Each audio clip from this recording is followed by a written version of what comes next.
All right, I'd like to welcome everybody to the Using Clutter Models panel. I had this joke prepared, but now I'm too scared to say it. But anyway, the joke was, if you're looking for Marie Kondo's panel on clearing clutter, you're in the wrong place. So, all right, now you know why I didn't do stand up for a living. So, all right, so for the agenda, so I could do these both. Seems like, nope, that wasn't it. So originally we planned, I was just going to spend about 5 minutes sort of setting up the discussion and really putting it in context of the other panels and some of the other keynotes that we've already had today. And then we'll let our panelists each sort of introduce their background and maybe just talk for a few minutes about their favorite 2 or 3 pet rocks when it comes to clutter and clutter model usage. Then we go into questions, and then at the end we'd have questions from the audience. But the other panels, I noticed they pause between each round to have questions from the audience. So I think we'll do that today. I think it's easier instead of holding all the questions to the end. So, all right. So to get us started. All right. So the opening statement for the panel description, for those of you that read it, I think it comes right to the point. You're building a model to shed some light on some phenomenon of interest, right? I made a somewhat controversial statement yesterday in one of the panels that nobody actually cares about clutter, right? Clutter isn't the thing we're interested in. We're interested in whether or not, we have too much interference, or whether or not we can close the link of a radio that we're designing or something like that. So the clutter models and the use of clutter models are almost always a means to the end. Billy objected to that, but I think he's a special case for that. So anyway, so you're building a model to shed some light on some phenomenon of interest. The presence of clutter in your model's target scenario has the potential to have an impact. It doesn't always have an impact, but it has the potential to do that.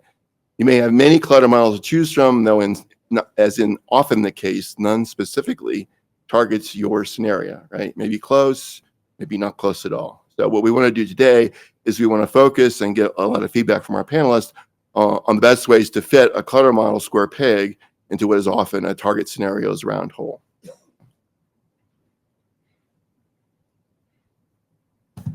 To make things worse, my favorite quote, those of you that saw forget which panel it was in ISART 2022, but I had the same thing, is that all models are wrong, some are useful. So it's an inconvenient truth, but anyone who has done this at any time at all understands that, that's just the way it is, right? We're going to do our very best, but we're always going to be wrong.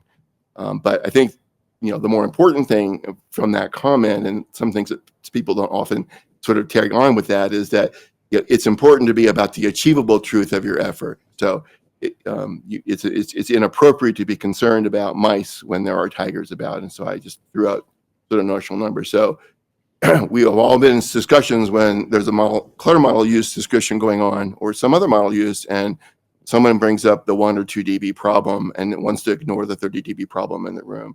And so I think that these can help us, at least in the efforts that we've been involved in. It helps us guide us to what are the more important things to work on and the things that we ought to be focused on for doing that. And so hopefully that provides us a little bit of a pathway forward. So what is our problem statement? There's an objective of a modeling task. Again, it's generally not just to discover what the clutter loss is for a particular scenario, but it's some other objective. What are the models you're going to use in that objective? How should the clutter be accounted for in the chosen models, right? And so first of all, and remembering that all clutter models are wrong, and even if a clutter model could be right, it would only be right in this target scenario, which is most likely not your target scenario. So given all that, what do you do? And that's what we want to try to get at today. Okay. So to explore this topic, we've got a good, diverse panel. They all have good senses of humor. I've already identified that. So, although they didn't laugh at my jokes, so maybe they're humorous. Anyway, so we got, first of all, we have Martin Doscat from the FCC, and by the way, each panelist will give a more detail on their background when they introduce themselves. So I'll just give their titles here. We have Casey Pugh from DISA PEO Spectrum. We have Todd Summers from SoftWrite. We have Bill Young from MITRE. And then Tony Rainier from Foundry. Wasn't a comment for us. Okay. So with that, Martin, will you kick us off? Sure. Yeah, okay. Can you hear me? No. No? Okay. Waiting for the mic. There you go. Okay, great. Thanks. Hello. I'm Martin Doscat, already mentioned here, but I'm the chief of the EMC division in the Office of Engineering and Technology at the FCC. I've been at the FCC for 14 years now. Before that, I was doing some consulting engineering work before I joined the agency. And so at least in my experience with Clutter, the work that we've been doing in OET dates back and has been applied in broadcast scenarios, specifically implementation of the Satellite Home Viewers Act back in the 90s. And in that, the Congress required the FCC to consider the local environment for TV reception when considering whether a broadcast facility would be covered over, so let's say, a satellite signal or a local terrestrial TV station.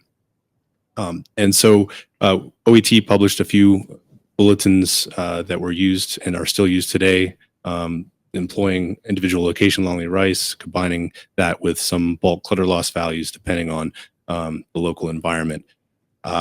Those types of models were continued. We proposed them in the context of the broadcast television incentive auction, thinking that between wireless systems and broadcast systems, that there could be some use of clutter, given the potential for the wireless systems to be deploying, especially the user equipment, in areas where there would be local clutter considerations. We proposed that, ultimately decided against using that. And one of the reasons was the lack of granular clutter availability data at the time. We were relying on the land use data, which has large tiles that didn't seem to be appropriate for that use case. Moving forward a little bit, and other panelists will talk about this too. Since then, with the advent of some of these newer dynamic spectrum sharing models, we've looked at different applications of clutter, both implicitly and explicitly. By implicitly, I mean considering the use of models that have it already built in, like Winter 2, and then a regular terrain model plus some clutter loss value, like using P2108 as an example. That applies to some of the newer database systems. In particular, I think of talk about 6 gigahertz is the most recent example, where we're using ITM plus some empirical clutter loss from either P2108 in the urban or suburban areas, and then P452 in the rural areas.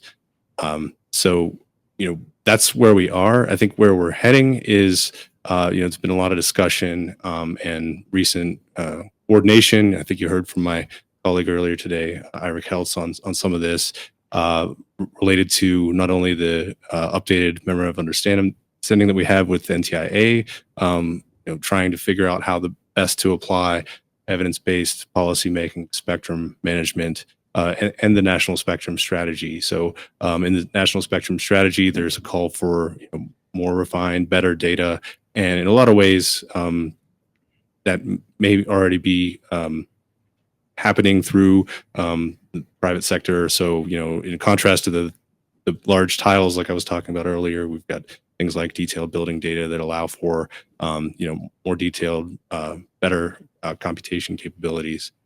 So working with our partners at NTIA, we're looking at newer ways to model clutter, and looking at how we can look at the measurements to try to refine the models to make sure that we have better models that we could possibly use in the future for newer service rules or whatever other future considerations we might have.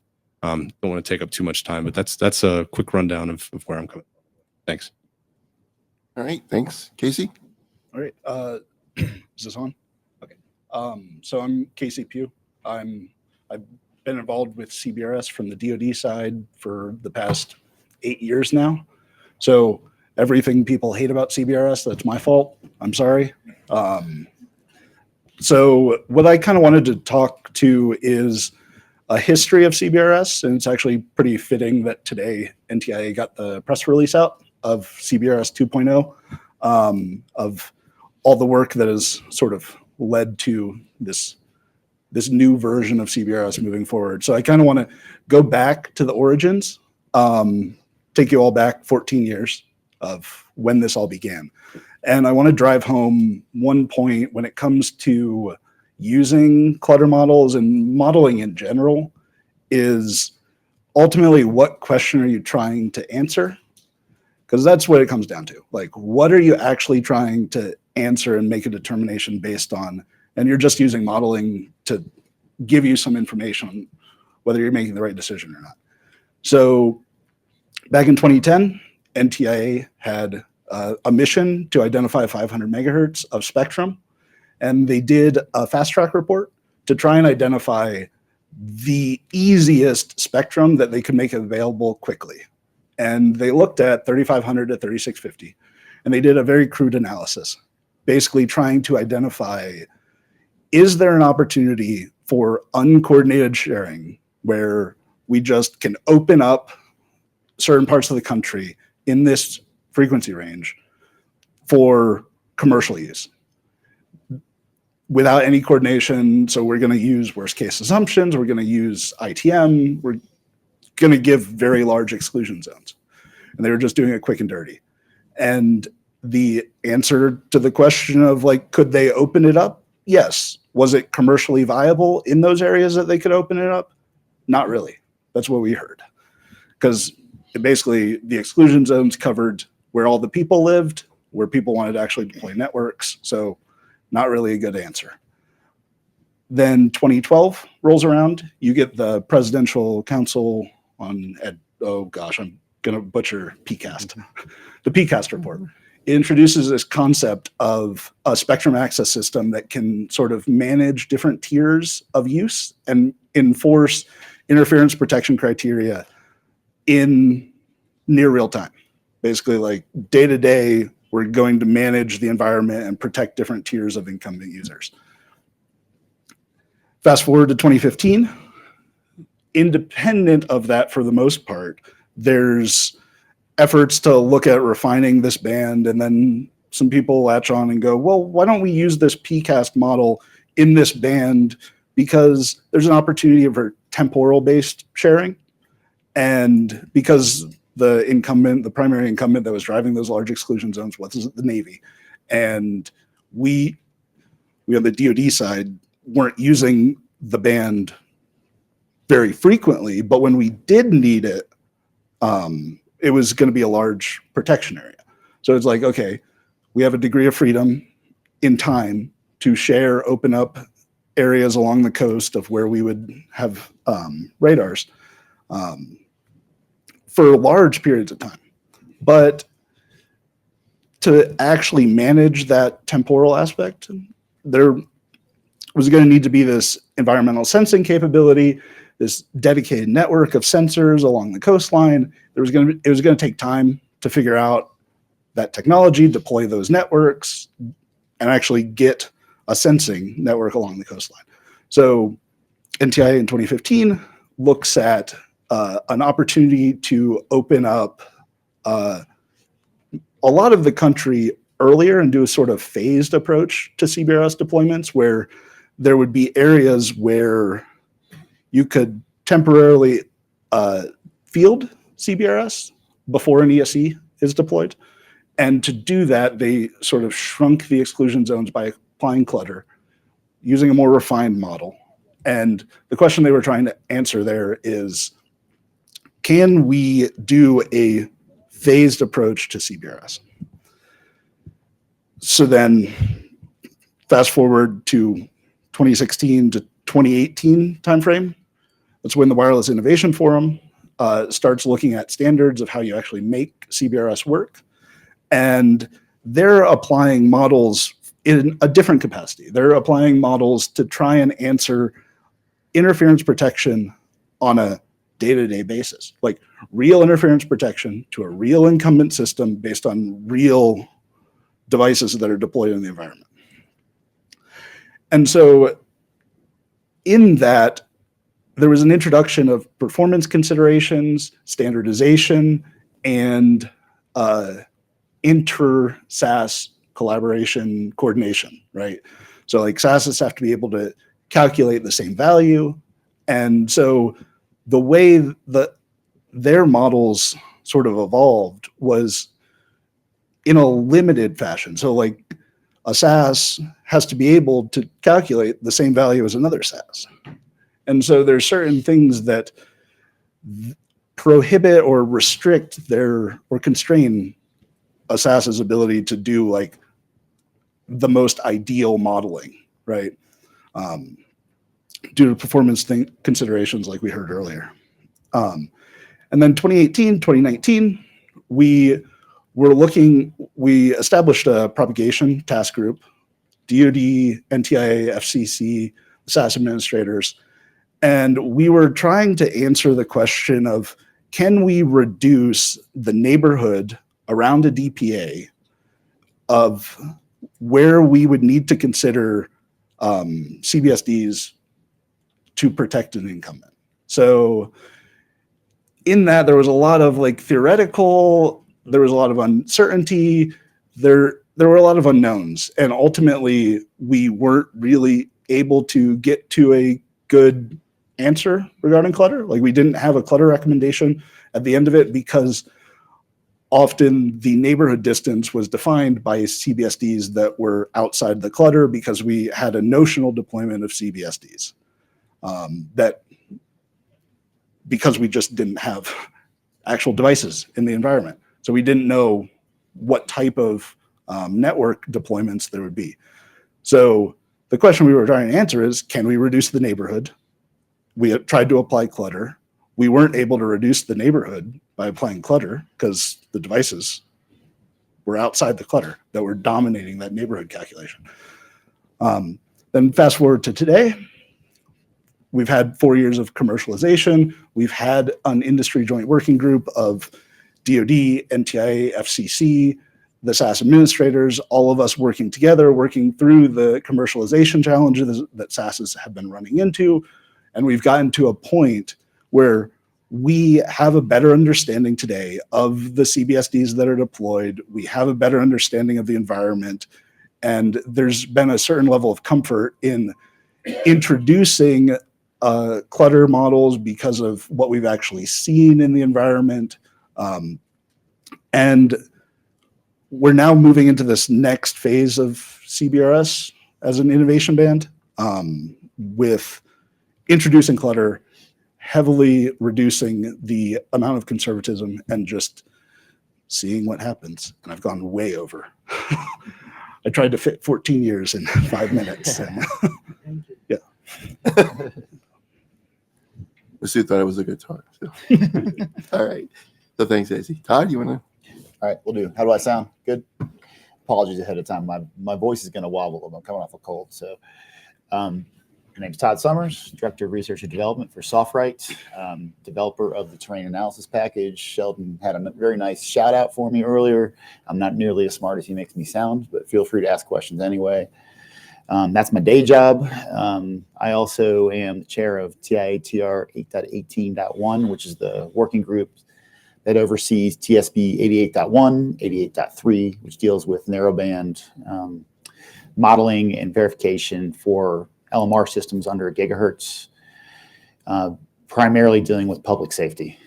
Those are our big TSB documents that we deal with primarily. We're currently now actually entering into working on TSB 88.6, dealing with in-building emitters, in-building, we call them coverage enhancement systems as of last week, for narrowband as well. So a lot of it dealing with BDA, signal boosters, things like that, and a lot of times how you design those so as not to cause issues for the macro network.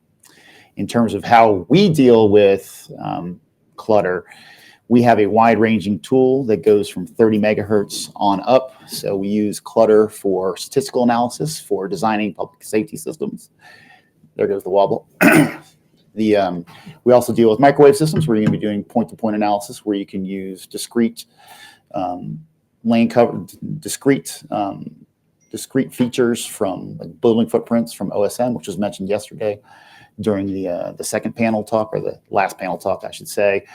And then we use it a few other ways too, where you can raise terrain as a function of clutter as well. So we use it for a number of different applications. I have a few slides on it, but we can probably hit that in a little bit if you want, or do you want to do that now? Okay. So our objective is to do the best modeling possible with best data available. We have different things that work for different people. As you see on there, it's just a plot of land cover data over, this is actually next to Denver, Colorado, green being forested area, red being your more urban area. So depending on your application, depending on the user, depending how they want to use Clutter, we'll have the ability to use Clutter in different ways. You have digital elevation model data, which is basically your bare ground terrain data that you can use. We have Clutter. For Clutter, it means different things to different people. People come up to me and it's like, hey, do you guys do Clutter? It's like, we do Clutter. What do you mean by Clutter? Do you mean the type of thing that is above the ground, or do you mean the height of the thing that is above the ground? And it means different things to different people, and it's useful to people in different ways. Currently, we have land cover data, which you can use and tap for different purposes. In the future, there's also going to be digital surface model data, which is available across the U.S., which is also mentioned in the last panel yesterday.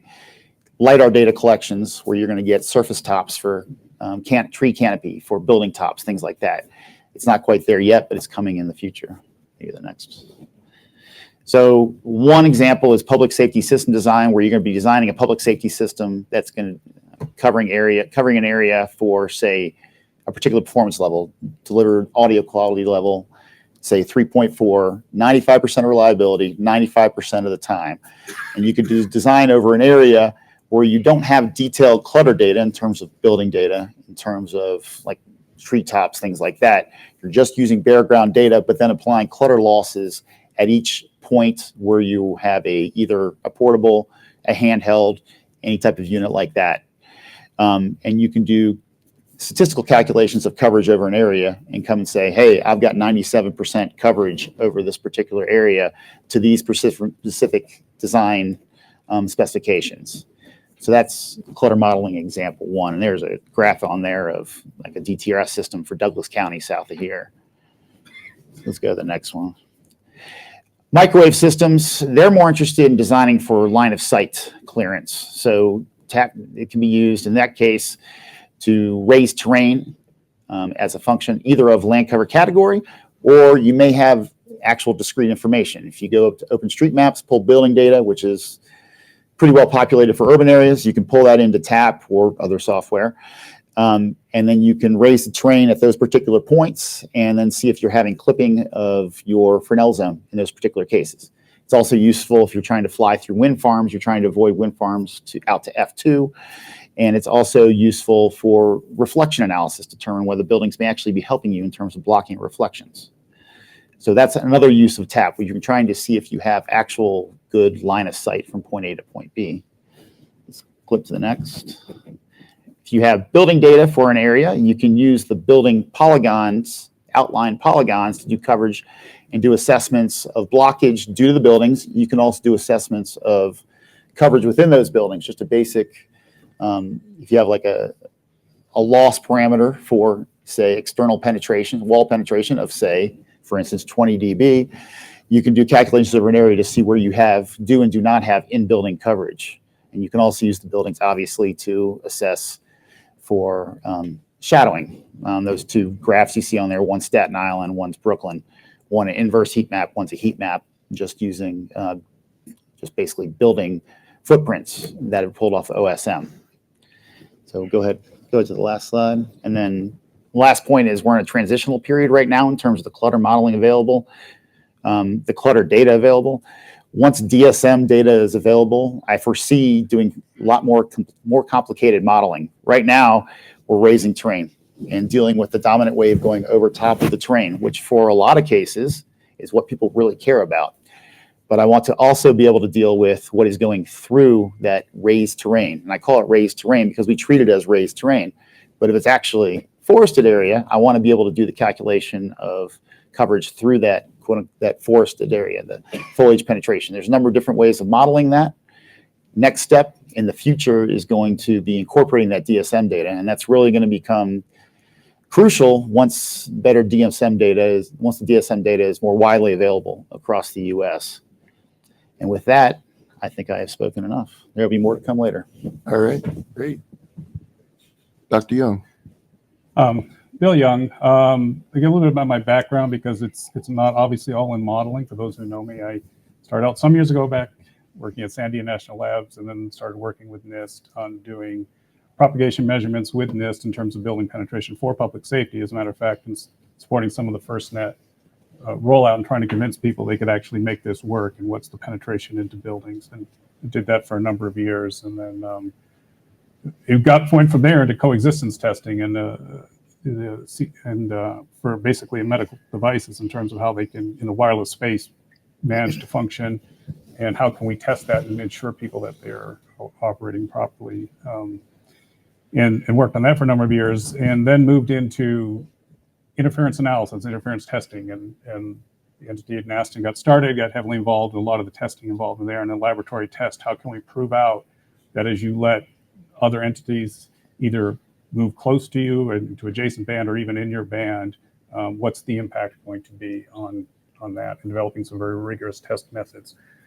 More recently, actually supporting PO Spectrum as a MITRE employee, then moved over to MITRE. I change organizations about every 7 years because I get bored at the last of that. And I kind of do the same stuff. You got to move along. You learn a lot that way. You learn the connection between what people are gathering in the field towards how you're going to use it in the models and make decisions. So right now, actually working with a number of folks at MITRE in conjunction with PO Spectrum and the TCG there that's set up for the 3.45 band, trying to bring Clutter into the analysis in terms of that process, in terms of their resolution of coordination requests.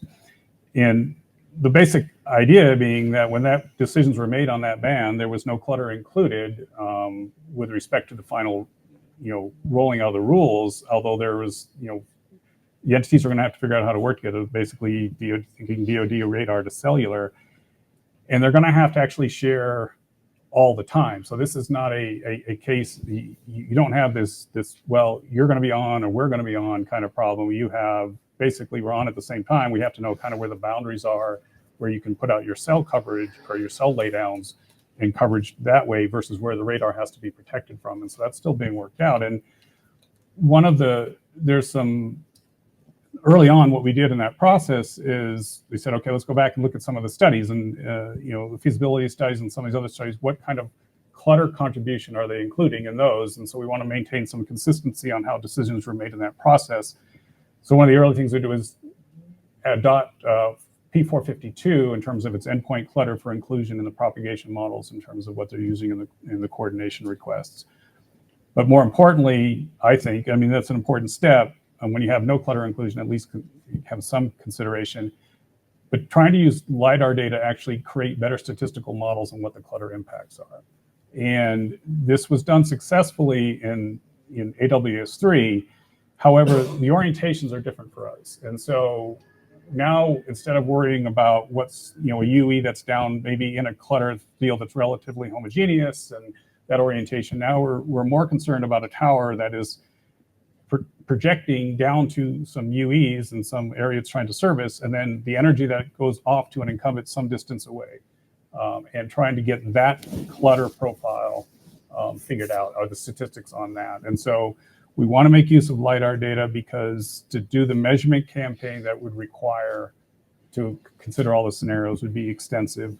We want to make use of things, modeling packages and LiDAR to come up with these statistical distributions that we can use in conjunction with a limited number of measurement sets to confirm them or verify that they are correct, but then use those as a way of getting Clutter into the analysis.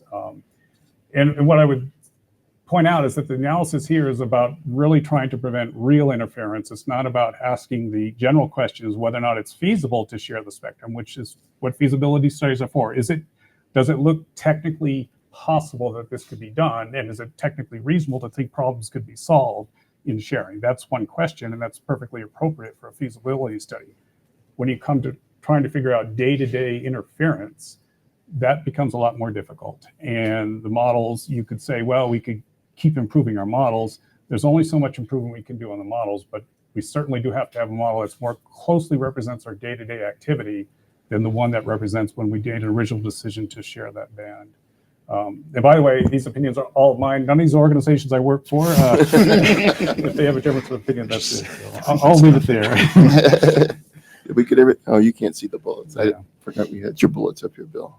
Yeah, I could go this real quick. This is kind of what I said is, I mean, we start with clutter models that we all know are flawed. All clutter models are flawed or limited, whatever you want to look at it.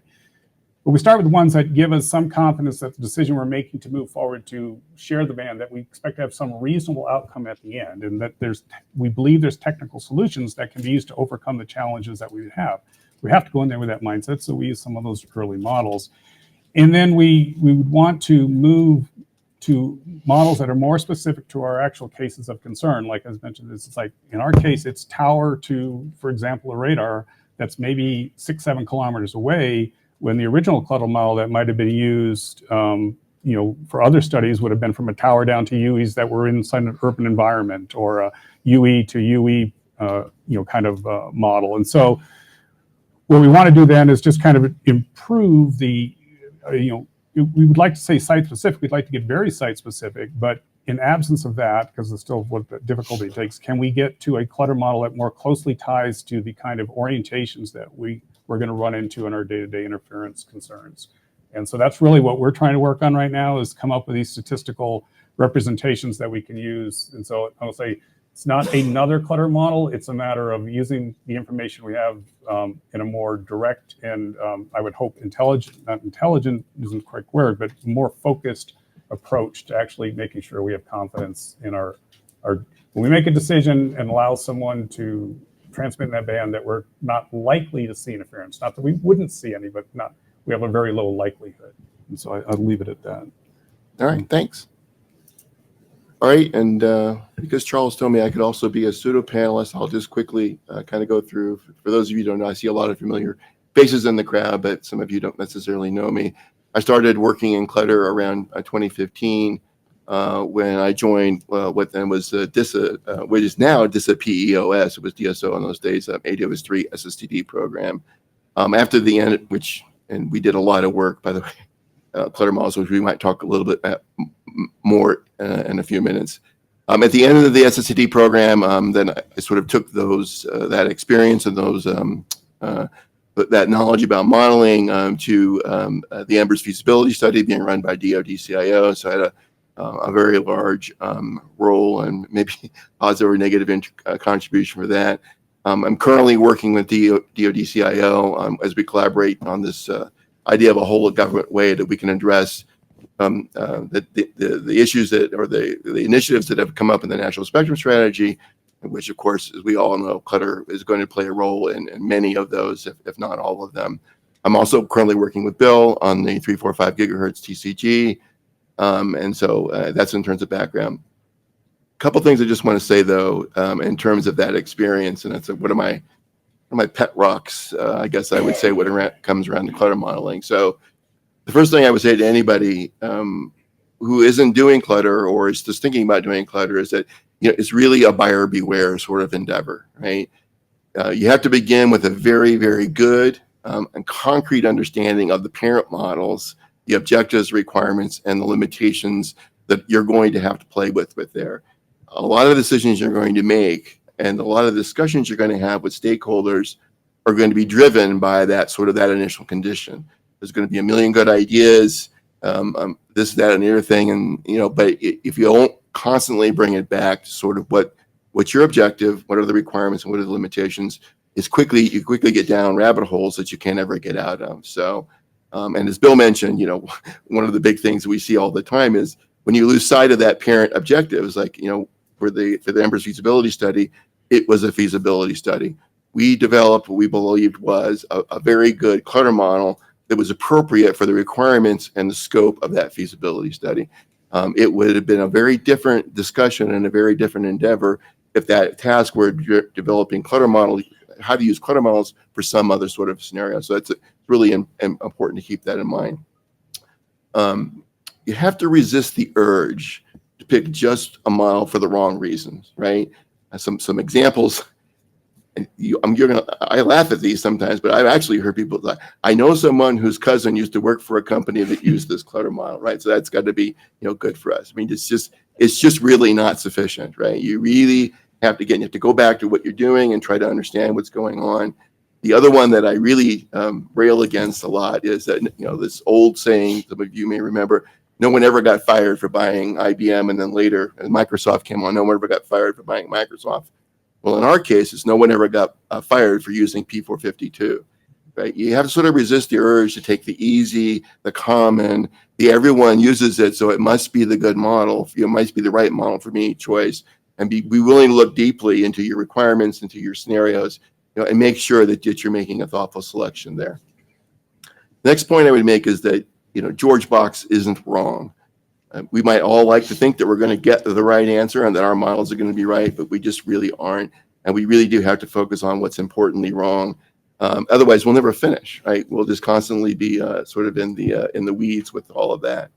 The other one, which seems to get glossed over a lot, and many of you heard me make comments to other panelists, earlier panels, about the use of median or mean and things like that. And so, clutter loss is a dynamic phenomenon. The idea that you're going to put a single number, scalar number, however well calculated it is, and you're going to really capture what's going on there, it's just not true. It's a very dynamic phenomenon. So you really don't forget that, right? You're like, well, I've got a median value of this. We could talk more about why median values are always a terrible choice. But that's not the answer. And if you think that it is, then you're sort of leading yourself astray there, and doing that. So that's it. I'm not going to bore you anymore around in terms of my perspective. But before we sort of launch into the questions, we got background from everybody, right? And so the one question that I really want to know the answer to, and I didn't ask this before, so this is your first curveball question, is give us an example. And I'll start with you, Martin. You mentioned that you guys are working on new ways for modeling clutter, right? So you're not ready to talk about what those are yet. I understand that, but what I kind of want to know is, from when you guys have that discussion, when you're going through that process, what are the things that come up? I mean, what are the things that are the most important and the recurring themes? Just sort of give us a sense of that dialogue that happens with stakeholders or whoever you're working with this model on. So there's a number of ways to approach that question. One of them, I guess, is looking at the potential future sharing scenarios. And I think we mentioned a couple of times, the purpose of the application of the model that's being applied. Looking at new scenarios, not necessarily even just terrestrial or terrestrial. There's Earth to space, space to Earth type models that are interesting. There are other models that we're looking into applying possibly in different areas, and then building on the knowledge that already exists, some of the ITU standards work and elsewhere. So seeing whether there are improvements to those models or what else can be done. There's mention of LiDAR data as well. So looking at not just applying bulk clutter values in an empirical sense, but looking more at with the widespread availability of more detailed building data as an example, how to apply diffraction, scattering, reflection principles to a model that better takes into account more than just the rooftops, but also through the buildings, things like that. So and path geometry obviously is a really important consideration too, because if we're looking at one model for coverage considerations, it may be a totally different model or a completely different application of that same model for an interference case. Okay. Right. So Casey, when they were making the decisions for CBRS 2.0, what was the no details necessarily, but I'm kind of curious about the dialogue. What was the back and forth? I mean, give us a little insight to how these discussions kind of were progressed. Yeah. So I think a lot of it was, I'll point to Billy's tech talk about the abuse of models. The ground truth is it's in CBRS, it's kind of a unique beast in the sense of, to the NRAO case, it's kind of the opposite of that. Like NRAO, if they get the risk of getting the wrong answer is quite high. Because if people roll cable, get leases, build towers, they've put economic investment in that, right? So there's a significant risk to getting the answer wrong. In CBRS, where we are today with the governance that exists, like we have an industry joint working group that meets bi-weekly, monthly, pick your cadence, but frequent, right? And we're regularly dialoguing, having open conversations about like, what are the issues that we're seeing? So this like non-technical component of it allows us to do less conservative things. I mean, the CBRS 2.0, if you were doing an NRAO type analysis, they would probably lose their minds, right? It's applying P2108 on top of ITM. It's the Billy case. But because we have SASs managing this environment, if things go wrong, we can mitigate and resolve those issues. So it's just a matter of the non-technical aspect and allowing us to like have a comfort level in, okay, let's apply clutter. Let's apply some network loading. Let's apply some TDD factor. Let's use median instead of a statistical approach to predicting aggregate interference. And let's see what happens. It is an innovation band at the end of the day. And we have this governance that exists that allows us to do things that are more forward leaning than I think a lot of typical interference prevention modeling allows you to do. Yeah. So I think, so this idea that you can calibrate after the fact, it gives you a lot more freedom up front, maybe to take risks that you would just otherwise just couldn't possibly take. And then it allows you to explore, clutter, and then maybe learn something about clutter in that process. Yeah. So that's a really good, that's a good. I would also highlight that we have sensors, nisted to death sensors deployed around the two key Navy ports. And so we'll get high fidelity data and be able to see like ground truth of how this is rolling out. Sure. Yeah. All right, great. All right, Todd, I know you probably have a billion different stories you could tell about this discussion about how we come to the right clutter model, but how to use it. So yeah, we use, as I said, we use clutter in a lot of different ways. So for us, it's always getting the best data into people's hands so they're doing the best modeling possible. And a lot of it is educating them on what they should and should not do with the latest capability. It's like, you may want to raise your train over the entire path, but that may not help you actually model receive power for this particular case. Maybe better to use the old way of doing it. And then with the newer LiDAR data that's coming available, it's coming up in, like, I've seen it in like Ontario, I've seen it in like Washington State. There's different spots where the data has been processed and can be used in those spots. And it's finding ways for users to get that into their systems to actually use it to produce the data they want out of it. So for us, it's like always responding to what is the latest and greatest that is coming out and then being ready for what's coming. And we have a lot of work in that front coming our way here in the next few years. So, all right, great. So Bill, 345, tell us about those discussions.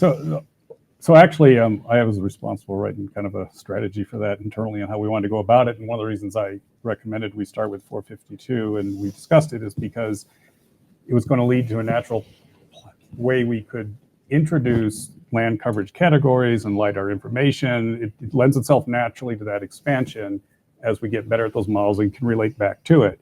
Because I think there's always an unease with just all of a sudden introducing a clutter model when you have nothing and going from 0 to full speed. And so the way I viewed it is we have a nice transition path. If we can connect the clutter model that we're using now to the next one that we say is an improvement or is better tailored to our situation. So the way we tried to do that was to, like I said, connect through it. So if I had used a different or recommended, or we had recommended, if, I take responsibility for this. So if it goes wrong, I'll take blame. But if we had picked, for example, 2108, it doesn't actually apply to the scenario we have. That's first of all. But it also doesn't leave us a natural connection into where we're trying to go, in my opinion, to the LiDAR information, the land coverage data. That's, there's already land coverage categories within 452. So the community as a whole already knows they exist. So we add them in, say, yeah, okay, so this is the information we have. And now we can improve our model. And now we're adding LiDAR data that helps in terms of building heights and laydowns and whatnot. So for me, anyway, I'm, as a person, more comfortable if you have this transition path. I don't like to go from one thing and jump over to another. And I'll just take offense at the NIST to death sensors having worked at NIST. There is value to these things, to do these things really well, because then you have a very solid reference point. And again, this is, if we have solid reference points that we have established, even if they aren't exactly right, if they're stationary and they're fixed and we can all talk from them, I think that's a really good thing. So. I don't know, Casey. All right. Begrudging Begrudging agreement. Okay. All right. So maybe it seemed like it was useful before to have audience ask questions. Before we move into the question part, if anybody has anything they want to ask any of our panelists.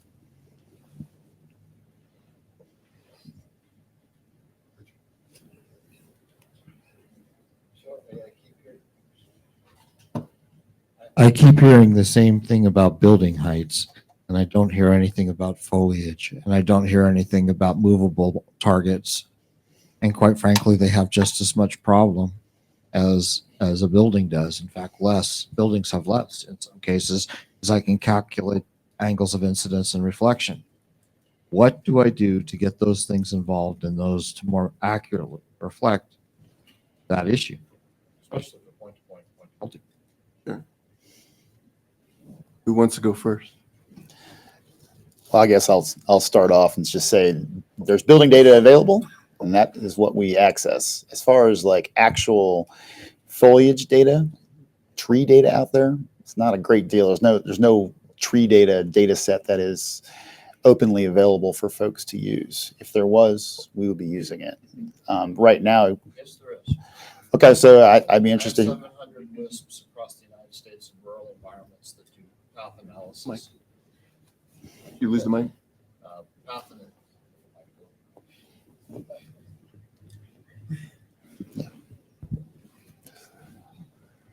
So I know it's very convenient to use the national land data models and the existing urban LiDAR data and building heights data.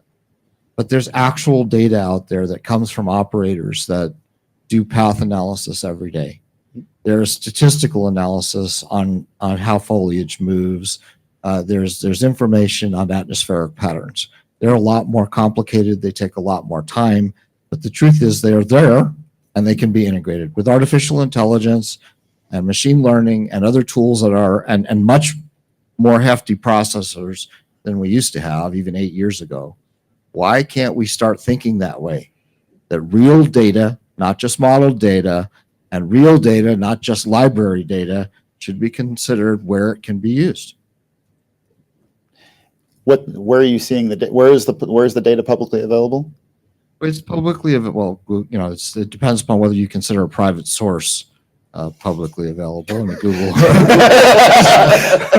Google Earth has some of that stuff. But I mean, in terms of that kind of data, unlike the data of where CBSDs are located and things like that, I think some of that data we would be willing to share. I don't know about other parties and other ISPs, but we would be willing to share cleaned up versions of that. I'm sure there's other ISPs and other telecommunications entities that would be willing to share cleaned up data of that as well. We have to look forward at some point. We can't always say, this is the only thing we have, guys. There's other stuff that can be used. And unfortunately, to use only building heights and not use that data, these gigantic gaps. Well, today you have NLCD data, which you then can assign heights to. But that's heights. That's not other clutter. That's all it is.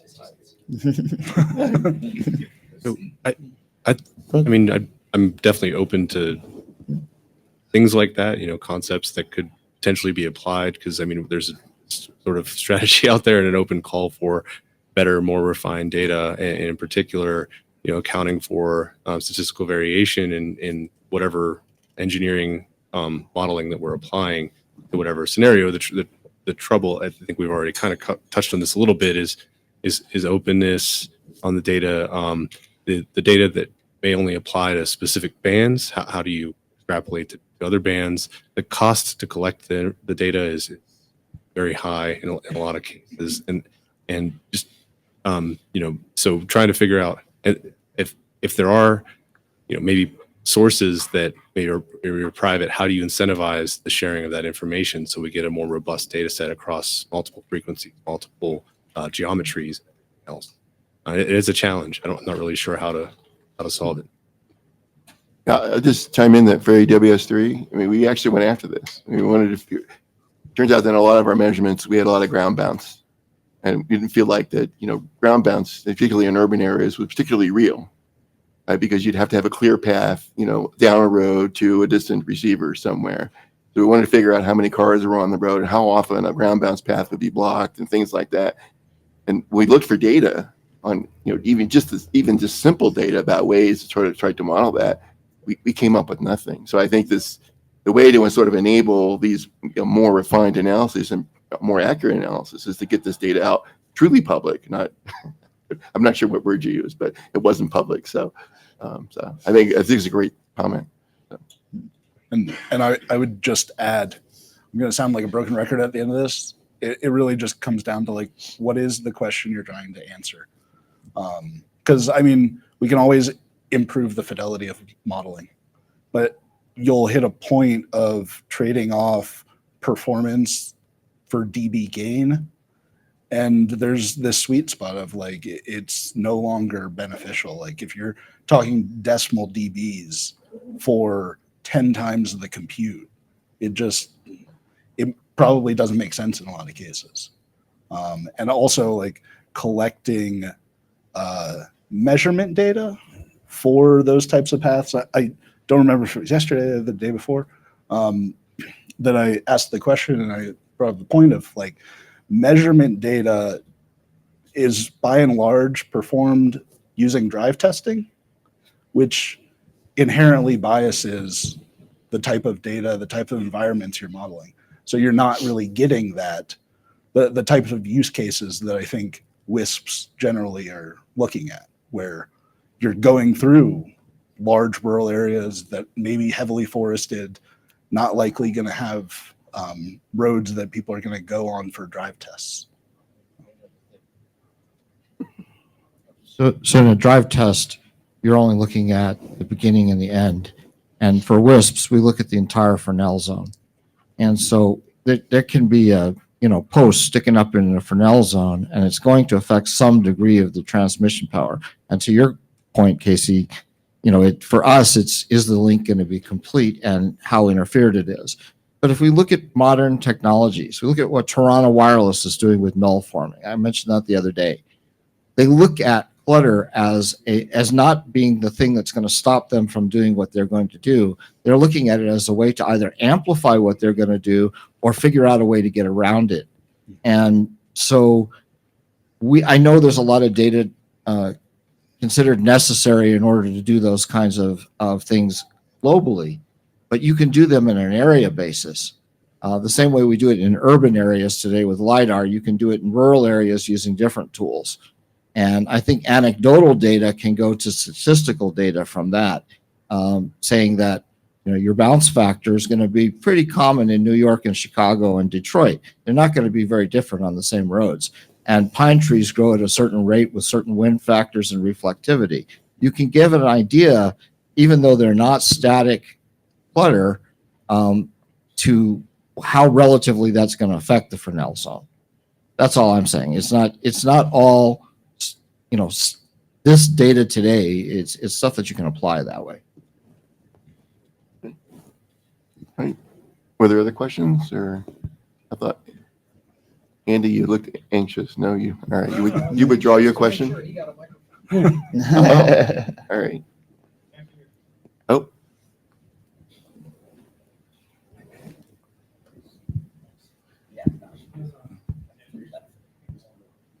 Yeah, thank you. Yesterday we had a talk from Ting-Jung Chen from Duke, and he was talking about ray tracing and then getting crowdsourced measurement data, a few points, and then using AI to improve the models. And then he was saying that he could get very good accuracy and basically beat every other model that he could find. What are your thoughts about that? I just wanted to check with the panelists. What are your thoughts about that, to use these kind of approaches to coming up with models? Thank you. Who wants to go first? Well, I think I like the idea. I mean, I'm all for machine learning and AI. I go back to what's the scenario I'm trying to protect right now. And the crowdsourcing, I'm not going to have a bunch of crowd people transmitting signals around my test radar facility. So I'm not going to get that data. So, to say we have data, or you could get data that way, that's a technique that might be useful in scenarios where you have sufficient occupancy. But if we're worried about areas where there's not sufficient occupancy, you're just not going to get enough statistics. So there are limitations on what that can provide. I would also say that you got to be, the measurement bias problem is real. And the other thing I would throw on top of that, and this comes from having worked at NIST for a number of years, is there's an uncertainty on that measurement data that needs to be accounted for. And anyone who's actually done the uncertainty analysis on a propagation measurement knows that it's closer to plus and minus 6 dB. And I don't care what device you use, you're not going to get rid of that. So if you try to say that your model is better than that at the end, I don't think you can validate that or verify it. So you can use those tools to improve the general behavior of the model, but getting beyond a certain level of accuracy, I don't see that you can actually overcome your uncertainty analysis that you're going to be stuck with. Anyone else? Well, I'll say, having done some work with adaptive neural nets probably 15 or so years ago, I always worry on those types of models about overfitting and things applied in one area, then applied into another area.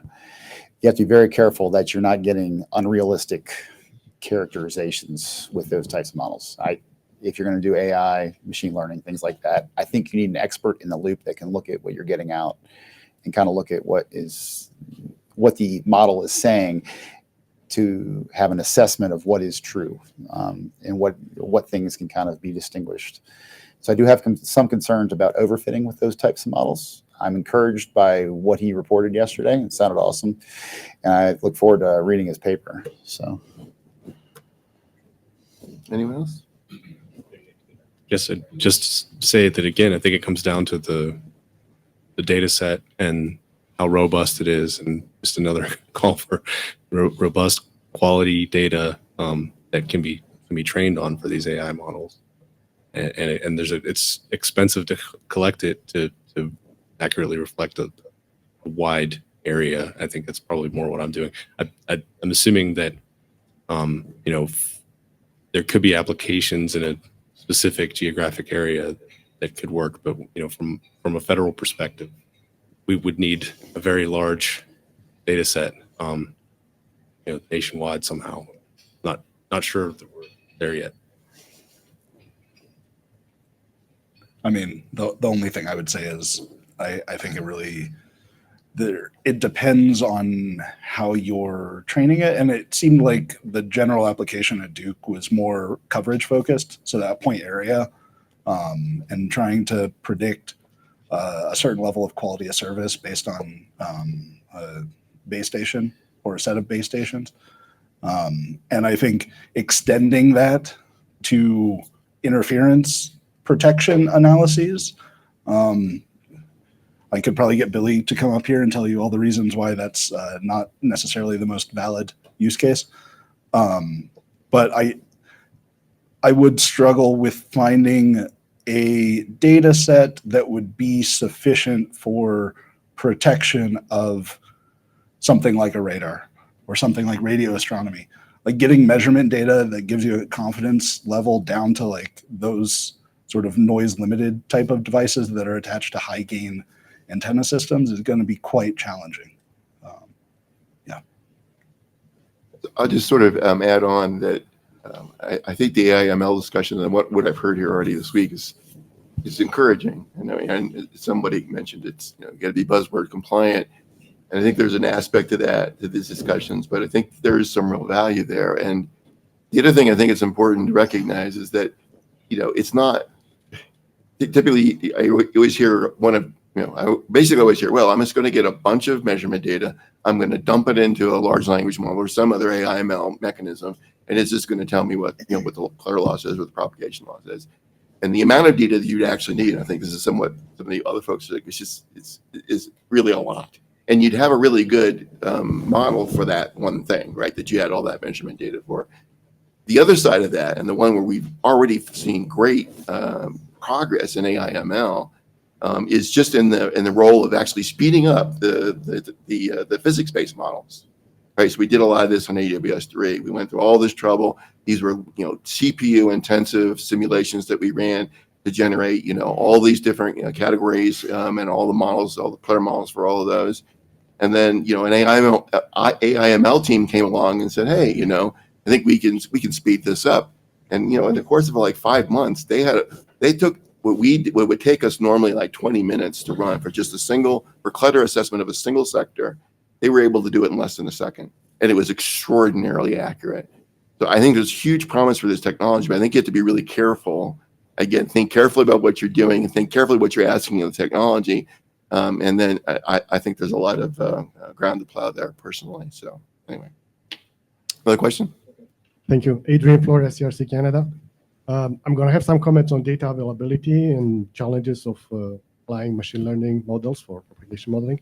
But apologies, I'm going to start a bit of sales advertising. So we at CRC, we're doing work in this area for about 4 to 5 years right now. And I will invite everyone that has access to check the ITUR website. We have just submitted contributions to study group 3. They were discussed just last week. Also, UK from Ofcom submitted a contribution in machine learning. And we had relatively good success. We were able to avoid the data overfitting issue that was mentioned. So we actually, so the issues described are totally real, okay? It's very easy to overtrain the model to a specific area and make it perfect for there and then not good anywhere else. However, so this is not a magic box. It's not about,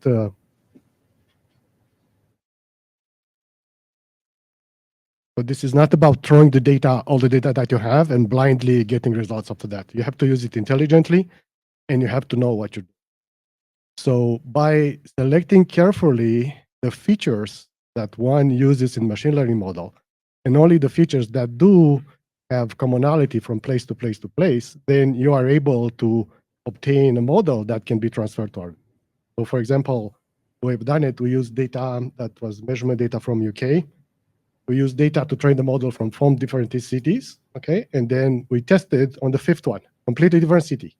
And the results were quite good. So it is possible. If the technology is there, it's available. On data availability though, we should be very clear. There's not enough data to create models which will be right now available for the entire North America. We just don't have it. Much more data will be. And one big gap that I think we talked a bit in my panel in the morning, and by now, Mr. Young pointed to it as well. Most of the drive test data, most of the measurement data that we have is drive test data, low antenna height, which is not really fitting the use cases for spectrum sharing or interference management. So there is a dearth of that type of propagation measurements, which I think is. So I think as a community, to think about that, how can overcome that, and what. I will close with another thing. We have some papers I can share. If someone is interested. We have an interesting model, machine learning based. We evaluate. Someone mentioned difficulty of evaluating losses through foliage. So I have a very good model, which is only working in Canada right now, but can be adapted. So it's based on our equivalent of LiDAR data that we have in Canada. It's called HRDEM, but could be easily modified to use ESM model available in the US, USGS. So that can, based on the path length, which on the path profile intercepts Clutter. In the rural areas, that is assumed to be all foliage because there's no building in rural areas. So based on that, we have a model that actually estimates pretty well. Thank you. All right, I think we're probably running along, so let's keep going. All right, just in terms of many of you already know what's on this slide, but I thought it might be useful just sort of review, a recent, and this isn't by all Clutter models, but just as a quick update on what we've done in the past in terms of the use of Clutter models. And so each of our panelists has particular insight to these. So Martin, I'll start with you on broadcast. You can just kind of quickly go through what ultimately was done there. Might have already touched this a little bit in my opening remarks, but yeah, it's another application of the NLC tile data and applying specific dB values for different topography classifications. And the reason for that is that in different environments, whether it's urban, suburban, or rural, could be different obstructions in the way between the path of the broadcast transmitter and the receiver, whether it's in someone's home or whether there's a tree in the way or something like that. So it's like I said, or it's kind of started in the 90s, so it's probably maybe a good baseline to look at, but it's pretty crude and I think we've come a long way in some of the later examples. Great. I'll cover AWS-1, even though it was before my time. There was no Clutter model. It was an easy one. For AWS-3, I was there for all of that, and I think sort of already mentioned this before. We began with, and I forget exactly what the source of it was, but there was an agreement between stakeholders to use this uniform distribution in dB based on morphology. We almost as soon as we got to work and started to dig in, and we migrated to a LiDAR-informed simulation-based distributions, which we used for most of the life of the program. And as I was just alluding to a moment ago, at the end of that, we were able to use AI/ML to substantially speed up those analyses. And so it was really quite good work.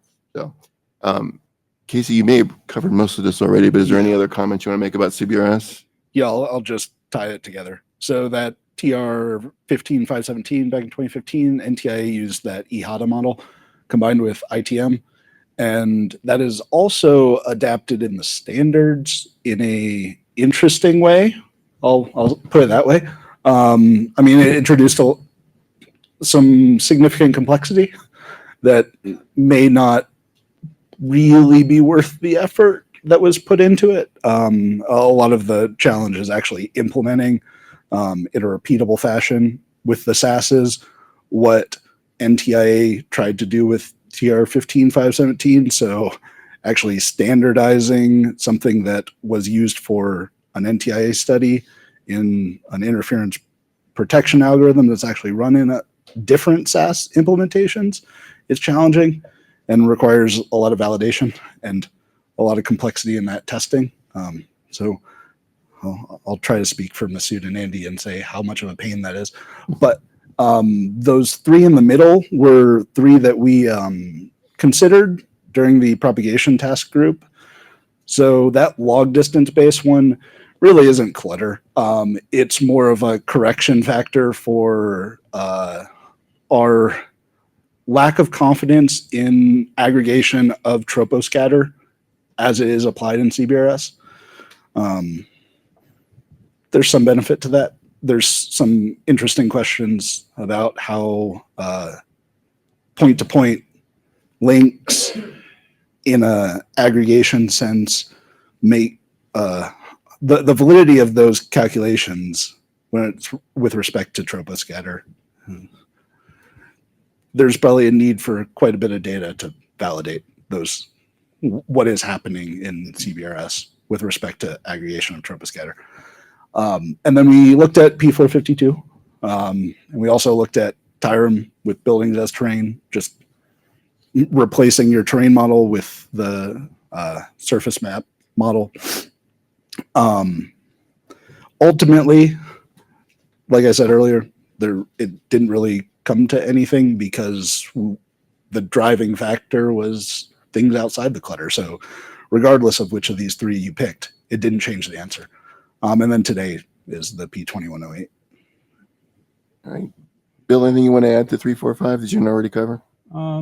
Just to point out that there's multiple categories, and that was actually there's two features of P452, and everyone's favorite model. But as I mentioned earlier, just to rehash it, it has ability for antenna heights to be taken into consideration, and for different land coverage categories already built into it. So to me, the real appealing thing was it gives us a path forward towards adopting more sophisticated models. So we're not going from like, here's just a single distribution you use that's not height specific, has no real extra features other than, P28 has a limited number of kind of like, well, there's 3 different coverage categories it's appropriate for, and it's for heights below 6 meters. Well, okay, that doesn't really lend us on a path towards bringing in more sophisticated models. So I just rehash, that's why we kind of went down that path, and also because we're dealing primarily with the tower to some distance incumbent problem, not with the UE as the main dominant problem. Okay. I'll cover the Amber's feasibility study. 452 was used by default, except where P2108 applied. Whenever any emitter met the P2108 requirements, then that was the model that was used. And then we'll wrap up with AFC. All right. Yeah. So for AFC, applying a lot of what we learned with the CBRS model, I guess what's on the slide doesn't tell the full story. We're looking at close in versus longer distances, and AFC, if you're not familiar, is the 6 gigahertz band. So we're at a frequency range where extended HADA wouldn't apply necessarily. So we looked to other standardized models within, I think it's 30 meters. They use free space, and then from 30 meters to 1 kilometer where the ITM model doesn't apply, we adopted the Winner 2 model. And then from 1 kilometer beyond, we used the ITM with the P2108 with urban suburban categories, plus the 452 for rural. So it's a hybrid model accounting for a range of distances and different environmental considerations. Okay. So let's go ahead and let's see. I guess we only have about 20 minutes left. We're finally getting to questions. First question. Who was that said we weren't going to get out of introductions? All right. So somebody got a question? We haven't even. Okay, go ahead. What was a good one? I'm Jay Herman, EPRI. You caught my attention when you said that AFC applied the lessons learned in CBRS, but there's a few notable differences between CBRS and AFC, and very important one is the aggregate interference effect. SASs have to coordinate, AFCs don't. Any comment on that? No. No, really, it's a consideration of what was submitted in the record and ultimately what the decision ended up by the commission based on the incumbents and the consideration of all the comments that were in the record to make sure that we got the right decision.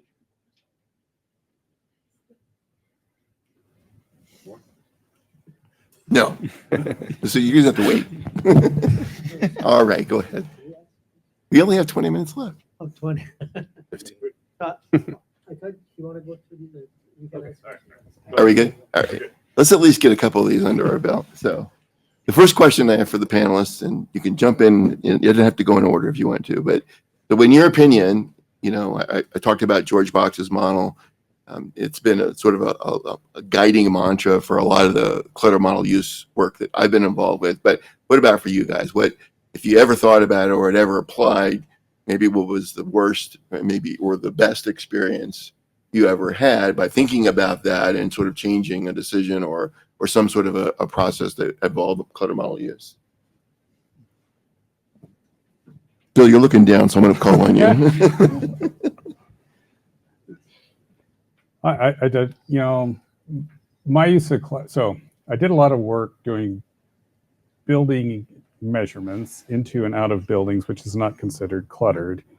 And now for some reason, we draw this distinction between them, which I find fascinating, that somehow that's not clutter, but propagating around the building is clutter. Because it's not clear to me why we were drawing that distinction, to be honest. And I do think it's actually a shortcoming. So I don't like that delineation, because things propagate through buildings and through large structures. And in my world, specifically when we were doing this, and this particularly in the case of emergency response, it wasn't just large, it was large structures that were in some ways half open, right? They were stadiums. They were actually, we did measurements at the Suncor oil refinery over here. And if you've ever been to an oil refinery, it has a very interesting propagation environment, which you transmit through. And I don't know how you model that as clutter. If you say that, is it a building or is it a structure? What is it? And the way we're classifying between in and out of buildings versus being outside of them. So I just put that out there. And I think that's one of the shortcomings when it comes to when we talk about clutter. On the positive side, and I will say this going back to like the feasibility decisions, the ability to move forward. If you don't include clutter, you are so, as was talked about in the CBRS example, you are so over predicting where you're going to provide energy that it would become intractable to ever do sharing the way we're trying to do it now. We don't have any option but to start sharing. This isolated, everybody owns the band and there's no sharing involved. Those days are gone. So if we don't include clutter as we're talking about it, we will restrict ourselves from even being able to open it up for this type of sharing. And so I do think that there's a real benefit with just including clutter in general in the models. Poor as the estimates may be in some cases, at least get us moving in that direction. You get to go. I'll just do for sure. The best is when people do like statewide, countywide types coverages, and they use, land cover losses as they were measured, as they were designed to be used, as I train them to use them, and they come back and say like, oh, I used it, and we designed for 96.5%. We measured over the county, did drive testing over the full county. We came back with like 96.8%. So that was, it doesn't always come out quite that well, but usually it's within a percentage or so that people come back with those kinds of responses when they use the data the way it's supposed to be used, the way it's trained to be used, put a little bit extra of like uncertainty margin in there, and it usually comes back working pretty well relative to what was designed for, what was expected. Yeah.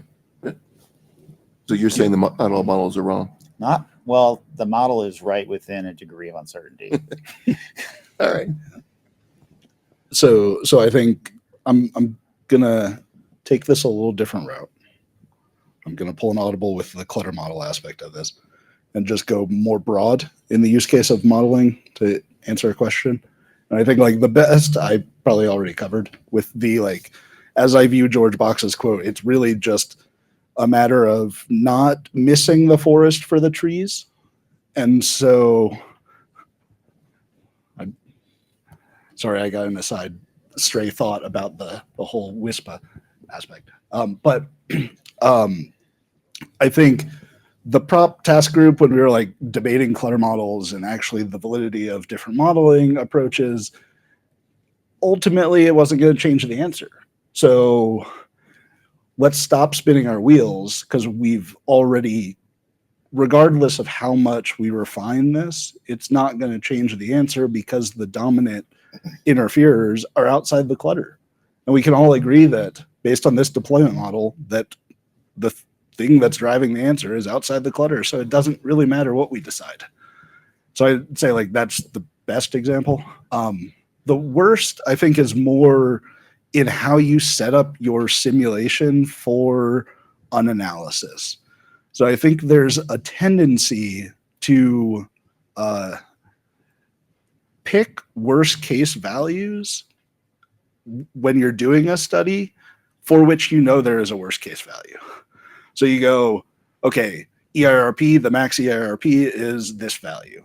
The minimum clutter loss is this value. So we're going to set that. And then the things that we aren't really confident of what value would drive interference, let's randomize that within a range that's like location. We we don't know where the potential interferers could be. So we're going to vary those locations, but we're not going to vary their powers. We're not going to vary whether they're indoor or outdoor. We're not going to vary whether they're at 3 meters, 6 meters, 18 meters, 20 meters, 50 meters. We're just going to say they're at 50 meters because that's the control point of worst case. And then you do a Monte Carlo simulation of picking random points with a fixed receiver location. And then you find the 99% value of that distribution that's sort of dominating.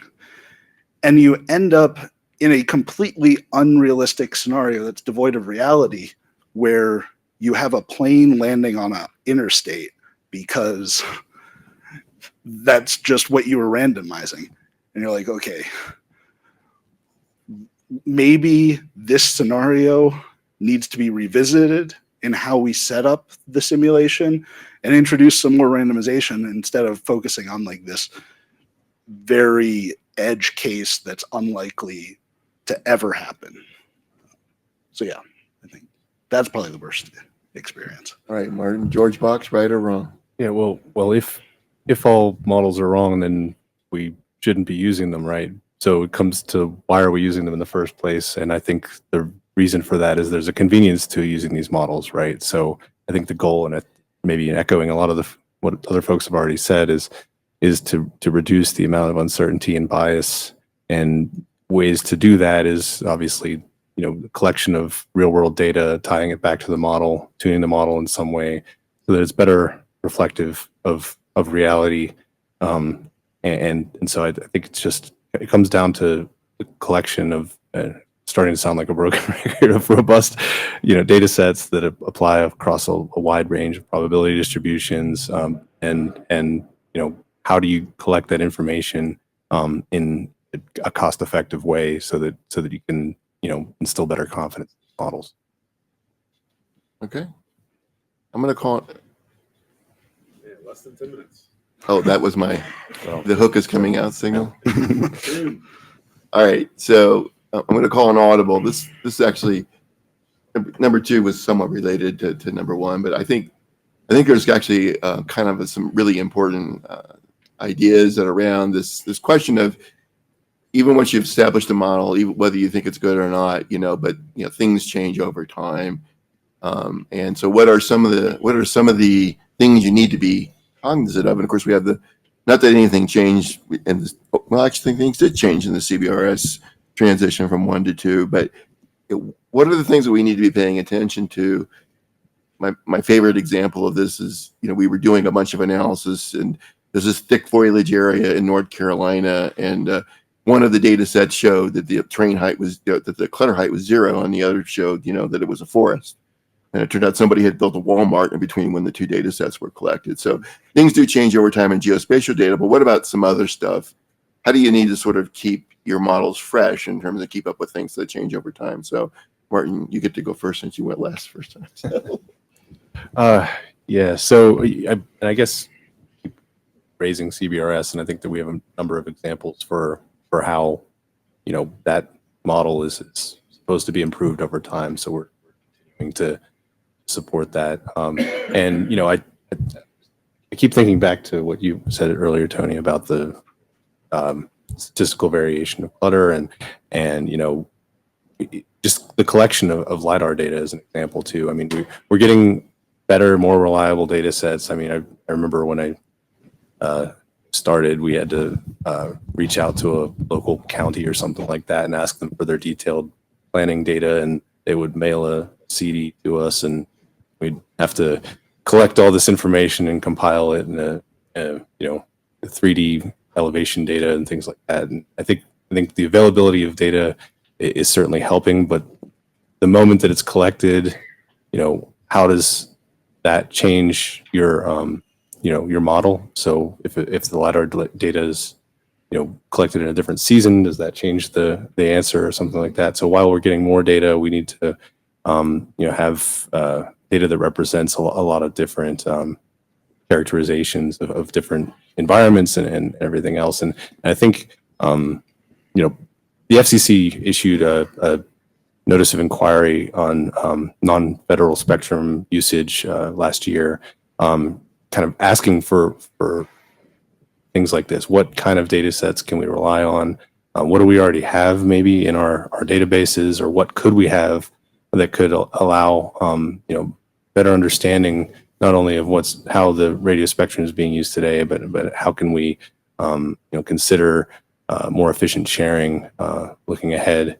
And so it's how can we collect that information? As another example, I know it's I guess not favored by the panel in most cases, but we collect a lot of data in the broadband data collection program as an example, where consumers submit environmental data and speed test data back to us, and we have a very large data set. But again, it only applies to the cellular frequencies from consumer grade equipment, and so there are limitations in the conclusions that you can draw from that. But at the same time, it costs us nothing other than the data that's been submitted from consumers. So we're kind of trying to think about different ways that we might be able to incorporate other sources of data into our models. And AI/ML, I can't sit through a panel without it being mentioned at some point. But that we're looking at how can we better apply these models to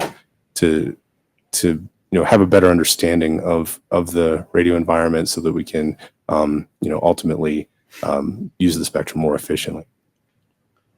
Casey? Yeah, I guess I'm going to cover the CBRS case. I mean, I think the biggest challenge, I think, from my perspective with CBRS and just how CBRS does modeling in general, is how the standards are set up for inner SAS deconfliction. So right now, CBRS has tightly coupled the means of calculating an interference protection value or enforcing it in a very stringent way that all of the SASs must use the same method. They have to comply with a reference model. There's minimal area for diversification of models. So everything is tied to, or has to be tied to, something that can be publicly shared with the SAS's competitors. And that's also tied to how the testing to assess the compliance of the different SASs was performed. So there's this whole test framework and standard for how models are actually implemented amongst the SASs that I think there's a lot of room for opportunity to relook at that, and look at how SASs could deconflict their different implementations with one another to do more advanced modeling. So from the software tool development perspective, our goal is always to provide the best modeling capability for the best data available, and then leave it to the users to kind of decide what sets of data they can use, what models they can use, what knobs they can turn for their particular application. It's going to be different for somebody that's working like low VHF for public safety versus somebody that's doing a microwave system. Each person's going to have their own needs. We're going to put the knobs in there that they want, that they need, that they can then take their drive test data, bring it in, and compare it to prediction models, and then turn the knobs to get things lined up. The more knobs we put in there, the better the AI and ML can then turn, more things they have to turn to optimize the model. So as better data comes in, we're going to have more complicated modeling, and then the AI and ML following on that should have the ability to kind of tune things in once the data gets a little bit better and a little more widely distributed, widely available. Those kinds of things are a little more reasonable to expect. All right. Bill? So the updating of models, to me, that's problematic from the standpoint as you make decisions as you go forward. As you get more data, you say, okay, the natural assumption is I can be better efficient in my sharing. Well, that might be true, but it also may change where you can share. So how does that have a ripple effect downstream? And so I think it simply saying we're using better data or more data, if that means we have to undo decisions we made in the past, that may be very difficult. And so while we can get a model up to date to whatever we know at the time, if we've made a decision and somebody has built out an infrastructure, and then boy, we update the model, and it's like, well, half your infrastructure is going to have to change. You can transmit over here now, but now you can't transmit here. That's a problem I think we're going to be faced with as we get more and more data available from models. We're going to be able to fine tune the sharing areas. You're not going to have these coarse boundaries. You can have very nice, jagged edge boundaries, but who does that work in terms of, do we go back and look and say, okay, the decision we made 6 months ago, or maybe 4 or 5 years ago, maybe not 6 months ago, if that's not valid anymore, how do we change in that environment? And so while I'm all for being up to date on data, trust me, I love data and being up to date, I think then taking that information and making a decision on that is a bit problematic. So if you're using it at the time, if you're making a decision at the time, the data you have, I think that's good. As you get more data, I don't think you can immediately say, oh, I can improve my decision. I think there's a longer process in that we have to be careful of. All right.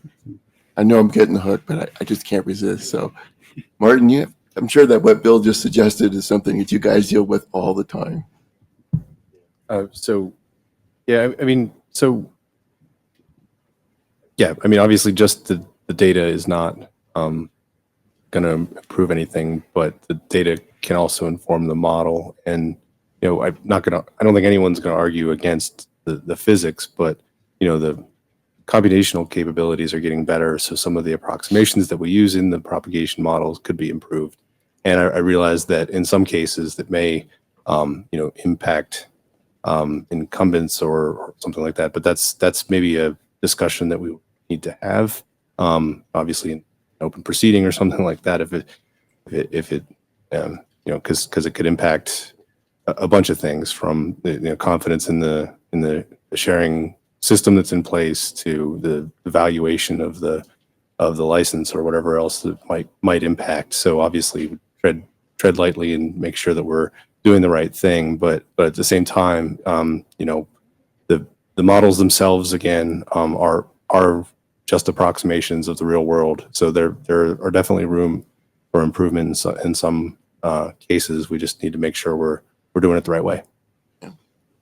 All right, you're going to make me go, aren't you, Jeremy? All right. If, So if there's a tough question in the audience, there is. We have time. I'm ready. Where's Mark? I don't know. Mark McHenry promised me a hand grenade. Where is he? Always I have questions. Masood? All right. All right, last question of the day. Here we go. All right. Thank you. So Casey, going back to the history that you mentioned, especially on possibly they're using new developments or work to use Clutter model, and I think that might be applied to other bands and other technologies as well. I heard that of course at that time one of the major problem that we had was what type of Clutter data would be used, because there was not like like for example what we use in ITM. There is a unified terrain height data that is available, is reliable, and DoD and Navy and FCC, they were confident to use. At that time, there was not such a data. I think right now, apparently about 4 or 5 years has passed since that discussion that you referred to. And now I think LiDAR is basically available. So I think that's one question, whether that would change the picture. But another question that I have is, I heard that in WRC 23, there was a kind of a significant change, and I heard that from Paul McKenna. I haven't had the chance to talk to him about the details. There was a significant change in the P452 that makes it more realistic in WRC 23. I'm not sure whether that has come out and whether the new, because currently, as Martin said, the version that we AFC operators we are using from P452 is the old revision, and it's only used for rural area. What I heard from Paul is that potentially the change that they're making, it makes it aligned with the different morphologies. And I want to see whether you guys have any had within the organization have been looking at that, and is there a possibility that we can start discussing? Thank you. So I'll take the first question. Yes, I do think there's an opportunity to look at, and I actually had Billy send me the link to the that LiDAR data. So interested in diving deep into that and seeing if there's any opportunities there. And then I'm not aware, study group 3, did it make the 452 public? Head nod back there?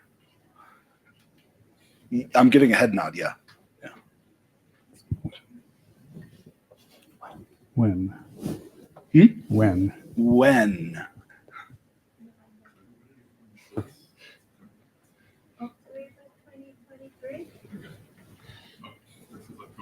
October 2023? Okay. Maybe we can start with Yeah, yeah. Is there, sorry, has somebody kind of done a comparison analysis between this division and the old division? We are using the latest version, version 18. Okay. Can you repeat? Uh, We are using Marcy,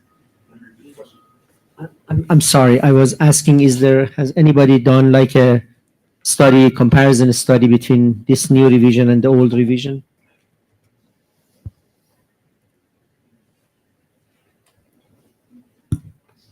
Yes, before the recommendation was changed, there was a lot of work done in the UK using measurement data that both Adrian and Billy have referred to, which showed an improvement in performance. Are they publicly available? Yes, it's all available in the ITU.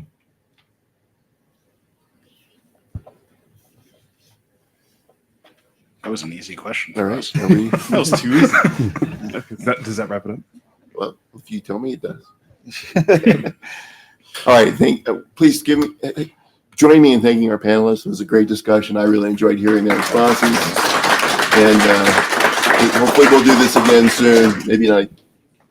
Maybe not next year, but as soon as they'll let us do it again. So, all right. Thank you all very much. Okay, Thanks, you thank too, you very Darren. much. It wouldn't be a true ISART unless we went a few minutes over.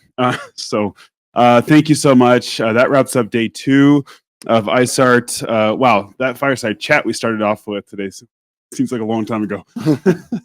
But thank you to all of our speakers, and thank you to our virtual audience as well. And we will see you tomorrow for another packed day, but we are going to release a little early tomorrow, 3:30 local time, Mountain Time. But I definitely, as we've said a few times, look forward to the outcomes of the tutorial, the recap that Billy will share, and then we'll wrap up the day tomorrow after hearing some more technical talks and panels with a final panel with a wrap up and a roadmap for the future. So I look forward to all of you joining us tomorrow, and thank you again and have a good night.